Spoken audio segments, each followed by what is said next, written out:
everyone. Welcome to Weather Extra. I'm First Alert Meteorologist Jillian Johnson. Summer officially kicked off this past Friday, June 20th at 9:42 at night. For us in Central Texas, we know that when summer rolls around, we're typically dealing with two things: little rain and lots of heat. Here's more on what we typically see during the summertime.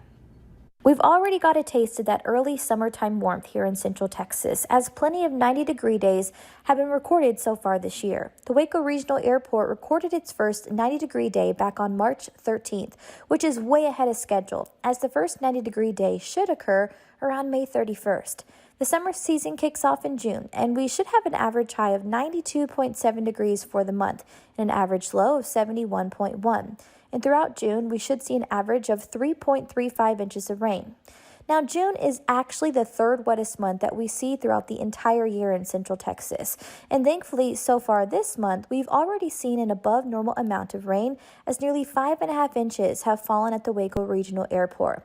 And we definitely need this June rain, because once we head deeper into the summer, we typically see most of the rain shut off here at home.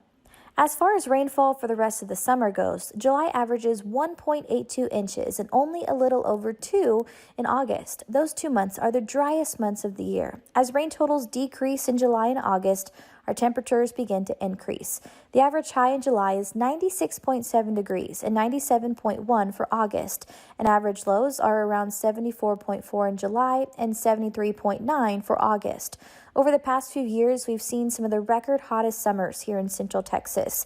Now, the hottest summer in recorded history was back in 2011. That was the year we had the most 100-degree days with 90 of them, and an average high for the season that was 102.6, which was 7 degrees warmer than normal.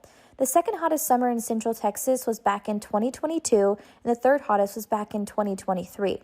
Last year was a fairly typical summer in Central Texas. The average high of June, July, and August should be around 95.5 degrees, and last year the average high was 95.9. Also, during summer of 2024, the Waco Regional Airport picked up 113 90-degree days and only 21 triple-digit days, which was lower than the normal amount.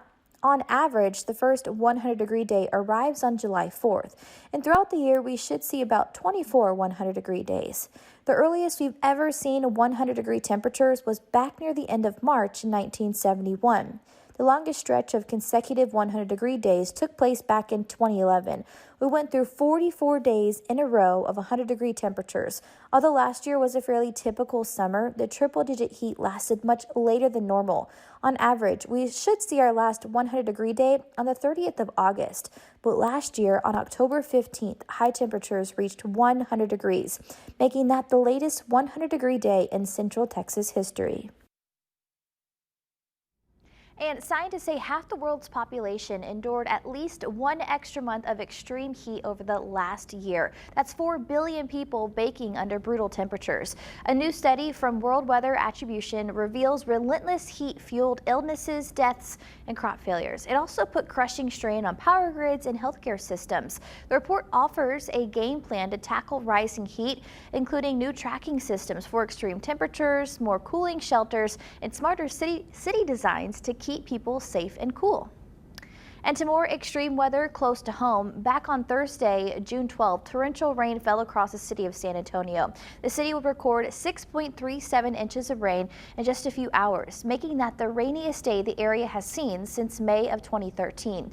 San Antonio fire crews responded to more than 200 weather-related calls, 70 water rescues, and 24 major crashes. And sadly, 13 people would lose their lives in these floodwaters.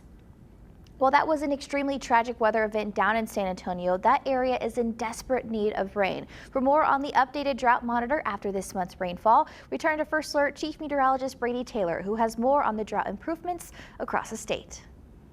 Well, the drought conditions across the south and southwestern parts of the state of Texas have been a big story, but the recent heavy rain down in and around the San Antonio area has brought some good changes. So this is the drought monitor on June the 1st. Watch this exceptional drought really shrink down, but still in place for areas from San Antonio westward with extreme drought still covering a large area down there. And you say, man, they got a lot of rain. Why is there still drought? It shows how bad the drought has been down there. And I want to show you Lake Medina. That is a perfect example of how dry it's been in and around, and particularly near and west of the San Antonio area. Lake Medina is only 2.5% full.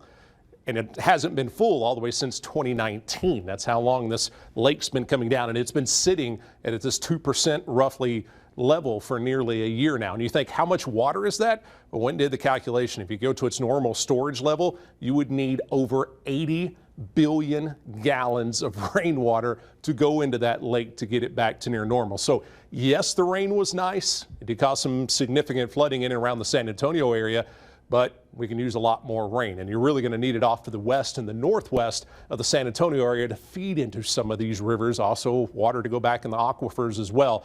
But Lake Medina, a perfect example of how more rain and significant rain needed in these dry summer months, likely none of that relief heading towards that area. Thanks, Brady. Another deadly flash flooding event took place in parts of West Virginia last week. A quick burst of 3 to 5 inches of rain soaked the mountainous area. Nearly 24 vehicles were washed away. And as creek levels rose, the homes and buildings came crumbling down. At least 8 people have died in this weather disaster. This is a good reminder to never drive through flooded roads, and always remember that important slogan, turn around and don't drown. Straight ahead on Weather Extra, we travel down south to one of the gateways to the frozen tundra to learn more about the marine life that calls the end of the world home. We'll be right back. Welcome back to Weather Extra. Taking a trip to the end of the world. At least that's what the southern tip of Argentina is called. Just 600 miles from the Antarctic Peninsula, it is one of the gateways to the frozen tundra of the South Pole. CBS's Christian Benavides traveled there and reports on the marine life that calls it home. If you've ever wanted to get on a plane and just fly as far away as possible, head south and you'll land here.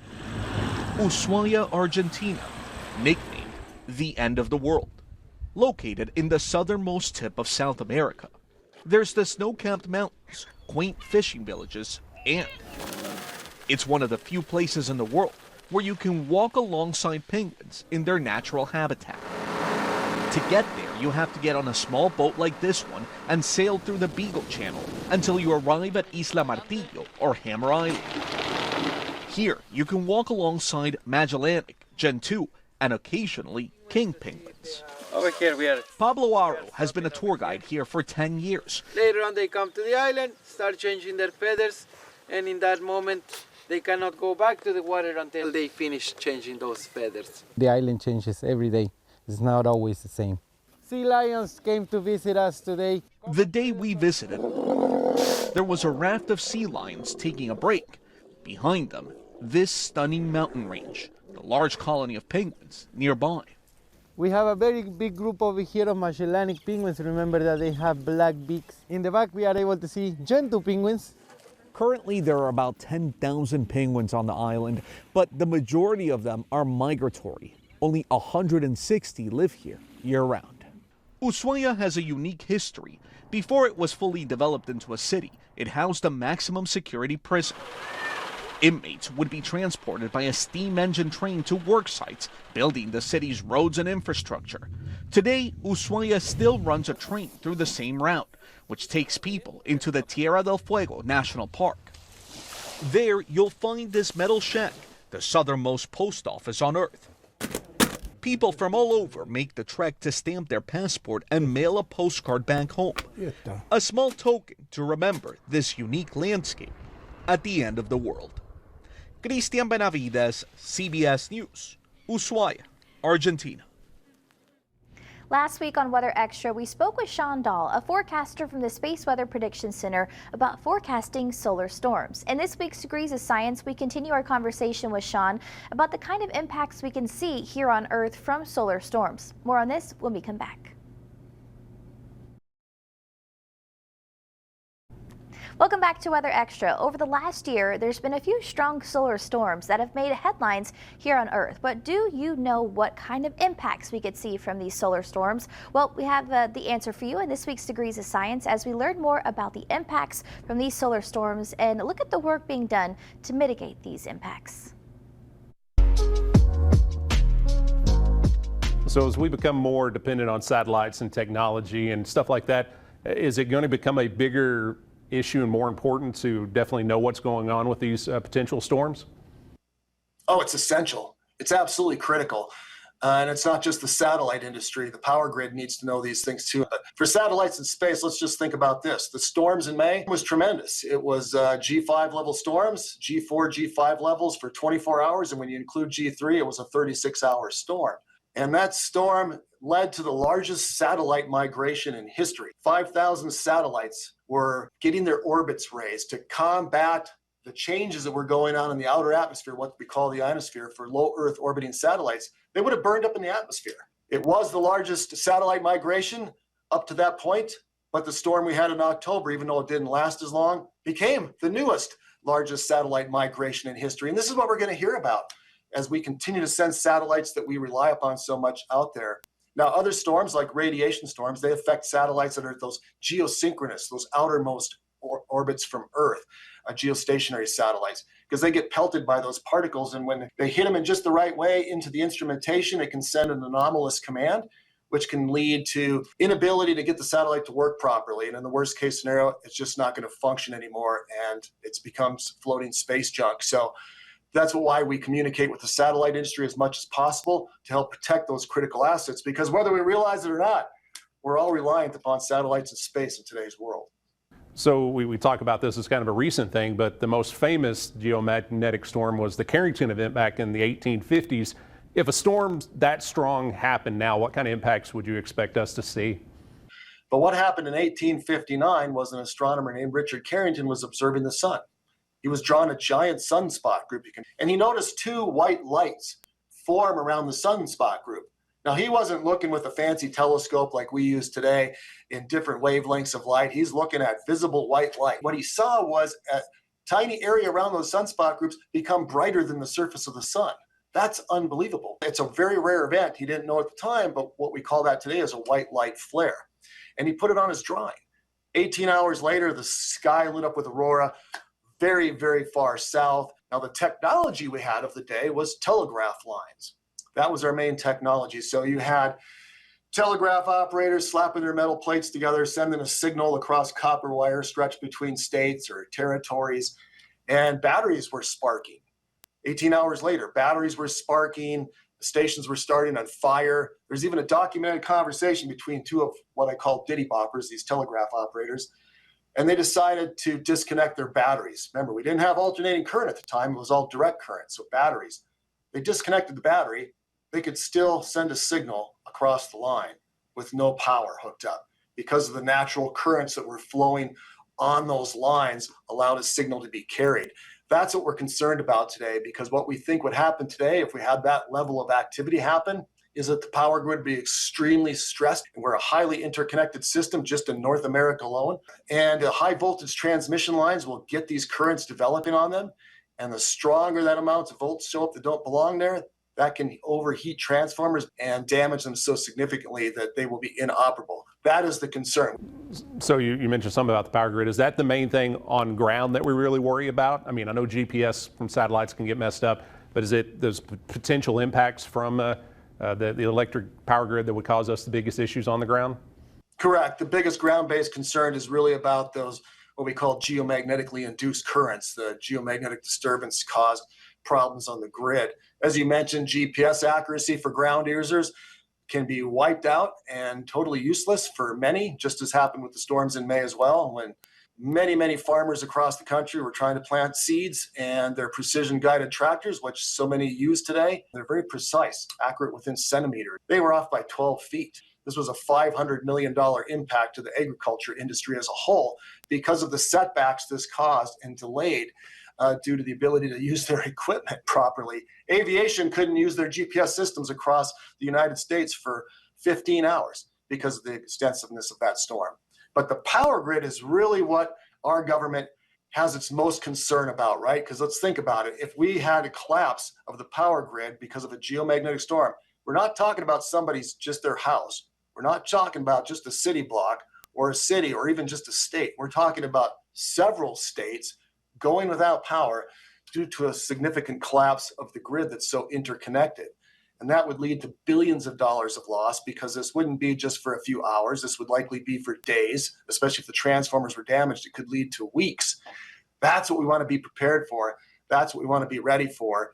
That's what we don't want to see happen, which is why the federal government for the last almost 20 years now has been invested in continuing to understand more about space weather, be prepared for it, and enhance our ability to do space weather for forecasting and preparedness.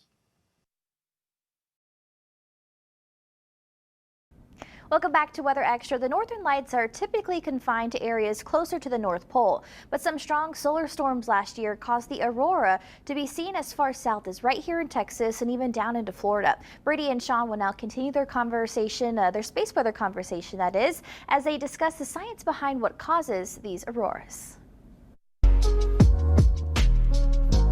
Today we're talking with Sean Dahl. He's from NOAA's Space Weather Prediction Center. So Sean, I guess right off the bat, what exactly causes auroras to form? As you mentioned, what people really want to see that's on that bucket list is the northern lights, the aurora borealis. And that is something that's a great manifestation of energy that originated from the sun, that have traveled 93 million miles to Earth, and are now swarming around our outer atmosphere, getting into that level, and the interactions that happen between these particles coming from the sun, these energized particles, mainly in the form of electrons, and what happens with our outermost molecules in the atmosphere. Eventually, as those collisions settle down, light's emitted, and that's what we see as the aurora. So are auroras something that are happening all the time, or do they only occur when, say, solar flares and stuff like that are going on? Yeah, they happen almost all the time, just at very, very low levels. You really have to get down to the most quiet of conditions, probably even those up near the polar regions, not to see the aurora. But it doesn't take much. You get into what we call unsettled conditions, which is a KP of 3. That's not even NOAA's space weather scale, and already the aurora can be visible in places like Alaska or Iceland. Maybe not in such a glorious manifestation, but maybe that green curtain, for instance, not all the colors. You get to KP of 4, still below NOAA's space weather scale levels. Now the aurora can be seen in areas of Canada and Iceland quite clearly, and maybe you will start to see some of these additional colors in those areas. You get to KP of 5, now you've reached NOAA's space weather scale levels, and that's when the aurora can begin to creep into the most northern tier of the mainland of the United States. So is there a reason why we see them more up at the poles? Yeah, because that's where most of the interactions are happening. So when you have energy coming from the sun, all these energized particles, increases in the natural solar wind speed, strong magnetic fields coming from the sun, when they reach Earth, they all kind of interact, and they either connect favorably or unfavorably. And what happens is you get a lot of that energy in the very front of Earth's shield, that protective magnetopause, as we call it. But most of those interactions are actually happening behind the Earth in the magnetotail, that comet-stretched portion of our magnetic barrier, because of the solar wind, stretches it and thins it out. It's back there where it thins out enough that connections can happen and drive that energy and bring those electrons and energized particles swarming into the dark side of Earth, up into the polar regions where the polar magnetic fields come in and out of our planet, and they get into there, and that's where they really drive into the outer atmosphere, that ionosphere. And the stronger that activity, the further equatorward that aurora oval can grow, and then boom, you might have one of these very rare events like we had in May of last year, where much of the globe got to see the aurora. So what causes the different colors that we see in it? It's really dependent upon the energized particles coming from the sun, how many, how strong the activity is, but what kind of molecules they're hitting and interacting with in our outer atmosphere, whether it's what kind of state of oxygen is it, what kind of state of nitrogen is it, what is it interacting with.